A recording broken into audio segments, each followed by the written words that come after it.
3 अगस्त से पलटेगा खेल, बड़ी भविष्यवाणी। तुला लग्न और तुला राशि। मित्रों नमस्कार, मैं मयंक त्रिपाठी नव ज्ञान ज्योतिष चैनल पर आप सभी दर्शकों का हार्दिक स्वागत करता हूं।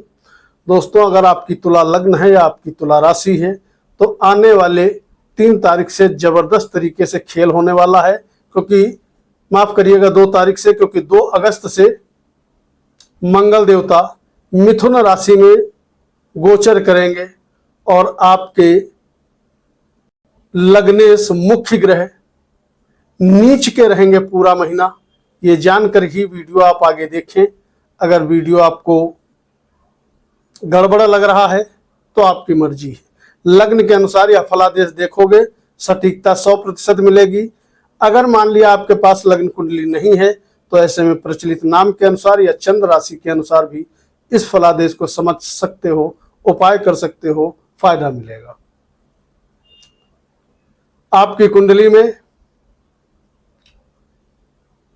10वें भाव में गुरुदेव अस्त रहेंगे, उच्च के बैठे हुए हैं 15 तारीख तक। उसके बाद ये उदित हो जाएंगे।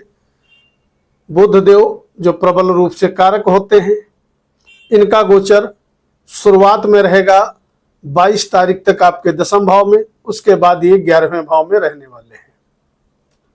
बाकी लंबी अवधि के ग्रह यथावत रहेंगे। मंगल भाग्य भाव पे गोचर करेगा। तो जो लोग नौकरी कर रहे हैं उनके लिए स्थिति ठीक ठाक है, कहीं कोई दिक्कत वाली बात नहीं है। 15 तारीख से और भी शानदार हो जाएगी। प्रमोशन आदि के योग बनने लगेंगे। जब गुरु उदित होगा, उच्च में बैठा है तो उच्च भाव को तो बढ़ाएगा ही बढ़ाएगा। हालांकि आपकी कुंडली में गुरु अकारक होता है, लेकिन फिर भी अकारक ग्रह भी यदि उच्च भाव में बैठता है तो उस भाव के प्रभाव को तो बढ़ाता ही बढ़ाता है। तो नौकरी करने वालों को चिंता करने की जरूरत नहीं है। शुरुआत में थोड़ा 15 दिन बॉस वगैरह से बना करके रखिएगा, बाद में स्थिति अनुकूल हो जाएगी।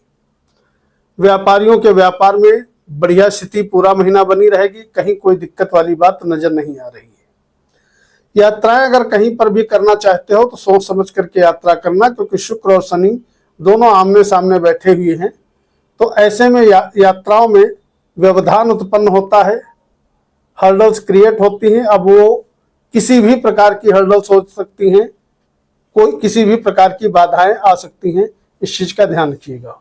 लग्नेश का नीच होना कहीं ना कहीं स्वास्थ्य के दृष्टिकोण से भी बहुत शुभ नहीं माना जाता।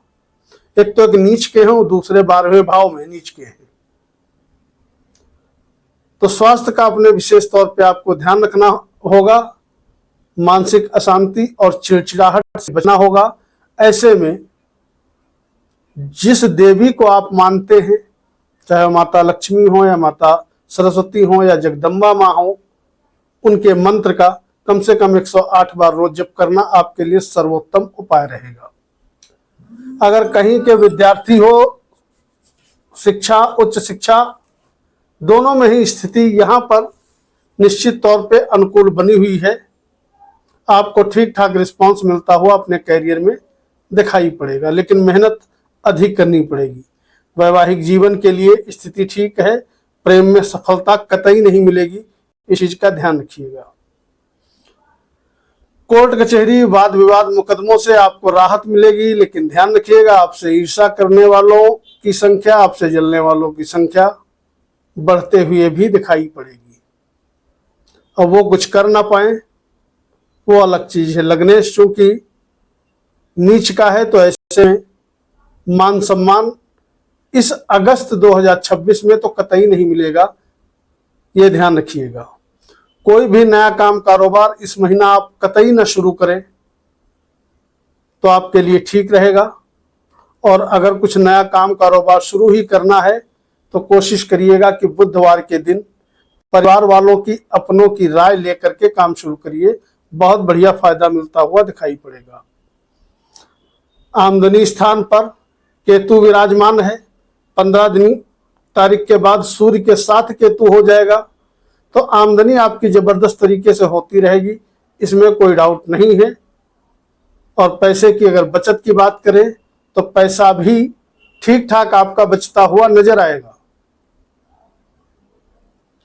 लेकिन मानसिक अशांति, हेल्थ इशू, इस प्रकार की समस्या नजर आ रही है, इसके लिए आपको ध्यान रखना होगा।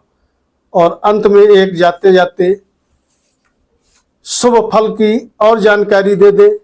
भाग्येश बुध अपने स्थान से द्वितीय यानी 10वें भाव में और 11वें भाव में रहने वाले हैं।